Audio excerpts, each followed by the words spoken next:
Assalamualaikum warahmatullahi wabarakatuh. Selamat pagi, salam sejahtera bagi kita semua. Perkenalkan, nama saya Tajul Arifin ya, dari SMK Negeri 2 Kota Malang, calon guru penggerak angkatan 5 Kabupaten Malang. Hari ini saya akan membuat video yaitu tentang pengambilan keputusan bersama dengan pimpinan, yang dimana video nanti saya ini akan mewawancarai yaitu sebuah pimpinan, yaitu Waka Sarana dan Prasarana, gimana beliau nanti dalam pengambilan keputusan. Bisa dilihat videonya setelah ini. Oke, terima kasih. Baik, Assalamualaikum warahmatullahi wabarakatuh. Selamat pagi, Bapak. Pagi. Gimana kabarnya, Bapak? Alhamdulillah sehat. Tajul gimana? Alhamdulillah baik, Bapak. Ini mohon maaf sebelumnya, mungkin saya mengganggu waktunya jenengan karena seperti yang saya sampaikan kemarin, bahwa hari ini meminta waktunya jenengan untuk mencari informasi bagaimana caranya mengambil sebuah keputusan. Ya. Ada waktu jenengan, Pak? Ada. Ya. Oke, baik, terima kasih Bapak. Ini mungkin nanti sebagai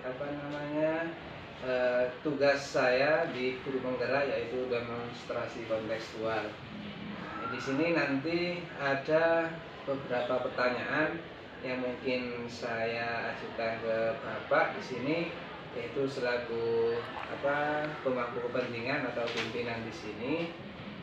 Ada sekitar 8 pertanyaan yang mungkin nanti saya ajukan selama diskusi ini.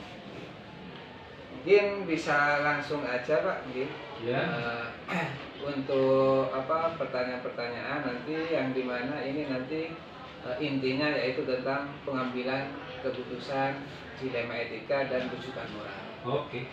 Baik. Untuk yang pertama, Bapak, selama ini bagaimana Bapak dapat mengidentifikasi kasus-kasus yang merupakan dilema etika atau rujukan moral di instansi yang Bapak pimpin di sini? Ya. Biasanya saya beserta tim, mengadakan pengamatan dulu lebih dahulu kasusnya, untuk mencari tahu kabarnya atau desas-desus yang tersebar. Baru setelah itu saya mencari tahu kebenarannya. Biasanya seperti itu. Baik, berarti selama ini tidak langsung ditangani secara mandiri sendiri gitu? Ya, biasanya memang kita kerjasama sama tim. Karena ini bukan, kalau untuk masalah dilematika sosial ini memang kan harus hati-hati kita, jadi harus kita amati dulu, cari tahu kebenarannya dulu, seperti itu. Oh, gitu. Baik, Bapak.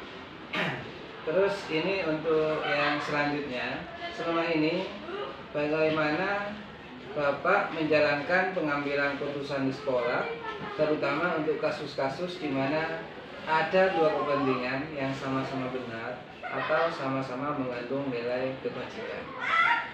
Ya itu tadi, biasanya saya diskusi sama tim terlebih dahulu dengan yang saya anggap ahli di bidangnya, biasanya tim-tim kesiswaan seperti itu. Terus yang keputusan yang kita ambil itu kita analisis dulu, mana yang merugikan pihak sekolah, atau yang penting tidak merugikan pihak sekolah atau tidak merugikan nama baik sekolah. Berarti di sini untuk pengambilannya tidak ada yang merasa dirugikan gitu. Ya, jangan sampai ada yang merasa dirugikan. Yang pasti yang utama pokoknya jangan sampai kasus kasus yang terjadi itu tidak merugikan nama baik sekolah. Yang pertama itu. Baik Bapak. Terus untuk langkah-langkahnya Bapak atau prosedur seperti apa yang dijalankan selama ini dalam pengambilan keputusan itu? langkah-langkahnya ya sama sih, ya sama seperti tadi. Kita analisis dulu kebermanfaatannya atau keuntungannya bagi sekolah untuk setiap keputusan yang diambil.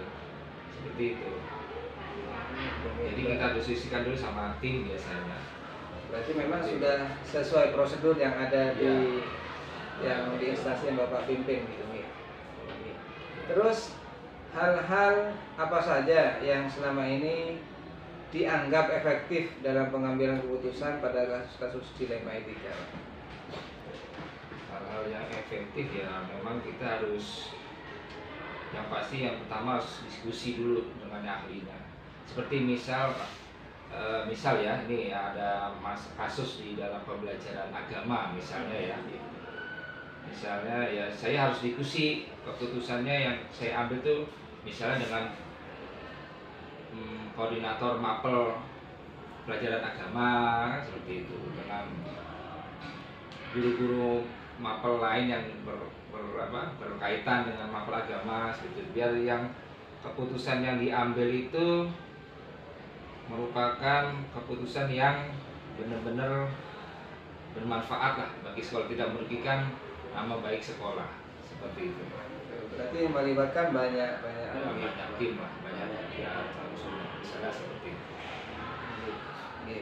Memang Pak, apa namanya, kalau kasus itu kita pecahkan sendiri, nanti biasanya kita nggak ada, kita nggak bisa mendapatkan keputusan yang tepat, nggak benar nanti takutnya. Harus ada pertimbangan orang-orang yang istilahnya ya berkaitan dengan kasus tersebut. Gitu. Yang lebih paham. Iya, betul. Karena apalagi kan kalau di sekolah, apalagi di SMP kan masalah semakin banyak sekali. Semakin banyak siswa semakin banyak masalah gitu ya. Karena karakter anak-anak beragam, dari latar belakangnya juga pengaruh gitu. Karakter anak juga beda-beda gitu. Ya betul. Oke, baik Bapak. Untuk yang selanjutnya, hal-hal apa saja yang selama ini merupakan tantangan dalam pengambilan keputusan pada kasus-kasus dilema etika? Yang tantangannya mungkin ada atau apa itu? Biasanya kalau kasus dilema etika sosial ya, kalau memutuskan keputusan yang berkaitan dengan diri pribadi, sekolah, terus biasanya dengan perasaan. Biasanya itu agak tantangan, kalau ada main perasaan itu udah agak sulit, nggak subjektif nah kita jadi memihak gitu ya. Iya, takutnya seperti itu kan.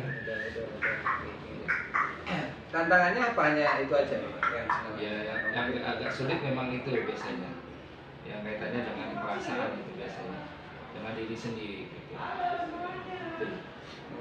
Kadang misalnya kasus ke anak itu kadang wali kelas masih membela gitu nih. Iya, karena kan anaknya wali kelas, terus biasanya BK-nya ya gitu. Kalau BK kan punya prinsip jangan sampai anak itu keluar seperti itu.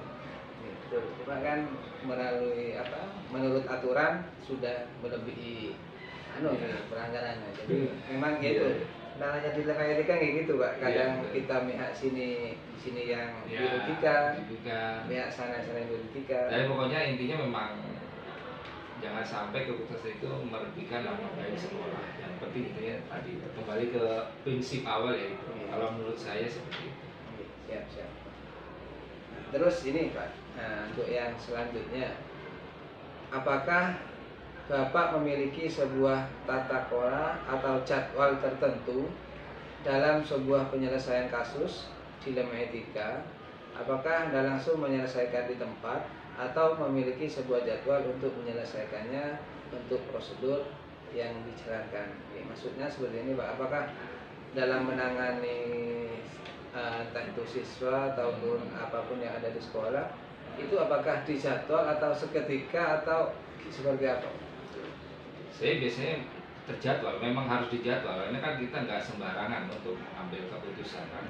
Kita harus ada pengamatan dulu, kita diskusi dulu sama tim-tim yang ahli yang tadi saya ceritakan tadi, misalnya masalah dalam kasus pembelajaran agama. Jadi saya rasa itu nggak bisa kalau diselesaikan seketika itu saja. Memang harus kita jadwal dulu, kita identifikasi dulu, kita diskusi dulu nih gimana keputusannya seperti itu. Biasanya terjadwal. Nggak bisa kalau kasus dilematika sosial itu langsung seketika diselesaikan, biasanya memang nggak bisa seperti itu. Betul, apalagi misalnya kita mengetahui masalah itu mendapat laporan bukan langsung Ya, kita betul. sendiri. Apalagi hanya sekedar laporan, kita misalnya hanya dapat laporan, kita kan otomatis nggak mungkin mentah-mentah kita terima laporannya seperti itu kan. Kita cari tahu dulu kebenarannya kan seperti itu. Tapi apakah ada yang mungkin yang langsung saat itu diambil keputusan? Apakah mungkin ada salah satu masalah yang entah itu emergensi atau apa yang langsung diputuskan saat itu juga? Apa pernah?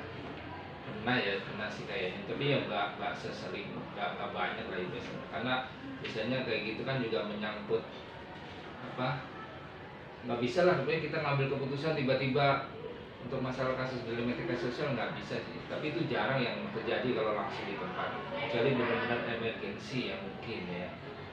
Tapi biasanya enggak harus kita jadwal. Biasanya ya itu pun nggak lama, biasanya ada kasus, biasanya langsung kita tindak itu misalnya besoknya atau 2 harinya seperti itu biasanya. Oh, oke. Nah, terus adakah seseorang atau faktor-faktor yang selama ini mempermudah membantu Bapak dalam pengambilan keputusan di tema etika? Itu pasti ya, teman-teman guru, teman-teman kesiswaan, kurikulum itu pasti memang banyak membantu untuk menyelesaikan masalah-masalah ini seperti itu. Memang nggak bisa kalau kita selesaikan sendiri, memang banyak sekali yang membantu dan memang harus membantu seperti itu. Jadi semua pihak ikut andil di situ. Iya, betul. Sesuai ini. Iya, betul. Dari entah itu permasalahannya siswa, guru Iya, ataupun iya. yang ada di lingkungan sekolah. Iya. Ini mungkin yang terakhir Bapak, Iya. pertanyaan yang saya ajukan. Dari semua hal yang telah disampaikan, pembelajaran apa yang dapat Bapak petik, mungkin pengalaman yang mengambil keputusan di tema etika? Yang pertama, kita nggak boleh gusar-gusu ya. Yang pasti itu nggak boleh gusar-gusu, takutnya itu merugikan banyak pihak. Jadi memang harus kita hati-hati dalam menangani masalah dilematika sosial itu. Harus ada pengamatannya dulu, kita cari tahu kebenarannya dulu, kita selidiki, terus kita diskusi dengan teman-teman, lalu akhirnya bisa kita ambil keputusan yang terbaik lah ya. Yang terutama yang pasti tidak merugikan nama baik sekolah. Itu aja sih. Harus yang bisa saya ambil itu nggak boleh bisa busuk dalam mengambil keputusan seperti itu. Dari pertimbangan, Iya. pertimbangan ya dan. Ya. Oke, baik Bapak. Ini sekali lagi saya terima kasih banyak. Alhamdulillah hari ini banyak sekali ilmu yang saya dapat. Ya. Cara pengambilan sebuah keputusan oleh sebuah pimpinan. Iya. Ini jadi ilmu yang insya Allah nanti bisa saya pakai di dalam pembelajaran nantinya. Sukses lah buat Pak Tajul ya Siap. untuk guru penggeraknya. Amin. Terima kasih Bapak Ya. atas waktunya. Ya. Terima kasih. Ya. Saya Iris. Assalamualaikum warahmatullahi wabarakatuh. Waalaikumsalam.